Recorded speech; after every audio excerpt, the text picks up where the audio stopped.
Bonsoir Émilie. Vous êtes le directeur du tourisme et des congrès. Une fois par an, donc les bureaux de la DTC se rassemblent en principauté.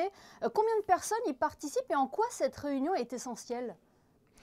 Alors nous réunissons nos 8 bureaux à l'étranger qui représentent cette année 17 personnes. Et cette réunion est essentielle parce que ça permet à nos bureaux de rencontrer les hôteliers de la principauté, les centres de congrès, les centres de conférences, de découvrir les nouveautés, mais la partie essentielle du travail est de mettre en place les plans d'action pour l'année prochaine. Alors quelle est cette feuille de route pour l'année prochaine? Est-ce qu'il y a des points sur lesquels un accent est mis particulièrement?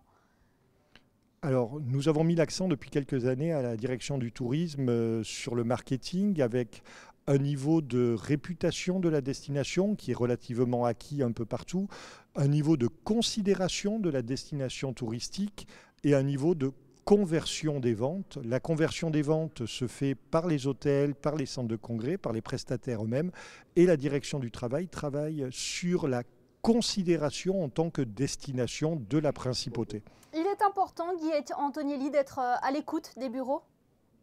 Alors c'est essentiel parce que c'est eux qui nous font part de l'état de leur marché, qui nous font part des grandes tendances sur leur marché et qui nous aident à comprendre comment fonctionnent ces marchés émetteurs de la principauté alors que nous ne sommes pas sur place. On le sait que les Américains, les Britanniques, les Français, les Italiens également figurent dans le top 4 des nationalités qui affectionnent particulièrement Monaco.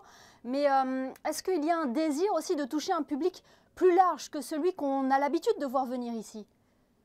Alors depuis de nombreuses années, les clientèles fidèles de la principauté n'ont pas beaucoup changé. Vous le disiez, cette année, les États-Unis et le Moyen-Orient sont en hausse. La France se contracte, l'Angleterre est en difficulté pour des raisons politiques et économiques. L'Italie a connu un beau sursaut, donc nous nous concentrons sur ces marchés-là, sur le marché du Moyen-Orient qui a été exceptionnel cet été et nous le travaillons de très près pour qu'il reste exceptionnel les années à venir. Mais non, nous n'allons pas démarcher des secteurs du monde en devenir comme peuvent l'être, mais ils sont très intéressants. Le Brésil, le Mexique, l'Inde, la Chine quand elle aura repris. Il faut savoir que la Chine aujourd'hui est toujours en dessous de 60% de tourisme émetteur. Et je ne parle pas pour la principauté, je parle en général. Nous nous concentrons aujourd'hui sur les clients qui peuvent venir dans les années immédiates, les mois et les années à venir immédiatement. Et les clients sont toujours au rendez-vous? Les derniers chiffres du tourisme en principauté restent encourageants? Alors les chiffres sont très encourageants, même si en termes de volume, nous avons connu une baisse de 11% par rapport à 2019, mais en termes de chiffre d'affaires, une très forte hausse. Donc il faut trouver cet équilibre entre un tourisme de qualité qui ne nous amènera pas vers un surtourisme comme ont pu le connaître certaines destinations.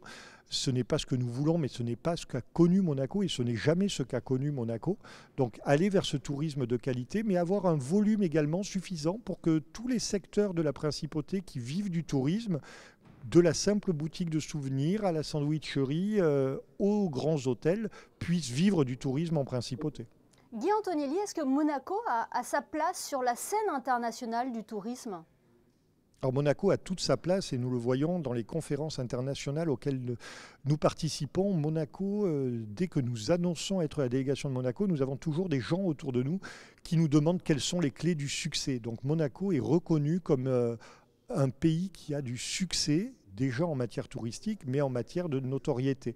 Donc nous sommes reconnus pour ça et nous devons continuer à travailler pour entretenir ce succès.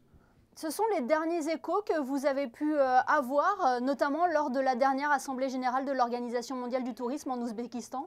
C'est exactement ça, Émilie. Donc, à Samarcande a eu lieu la 23e Assemblée générale de l'Organisation mondiale du tourisme, qui est une entité de l'ONU, où nous prenons la parole en tant que pays. Au Rwanda, c'était le World Travel and Tourism Council qui réunit le secteur privé et le secteur public.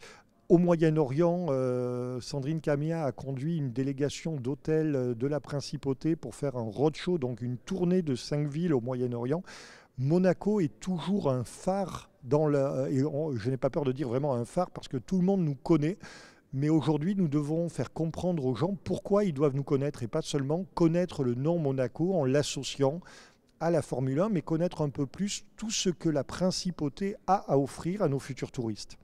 Eh bien, merci beaucoup, Guy Antonielli, d'avoir été notre invité ce soir sur Monaco Info. Merci Émilie, bonne soirée à vous.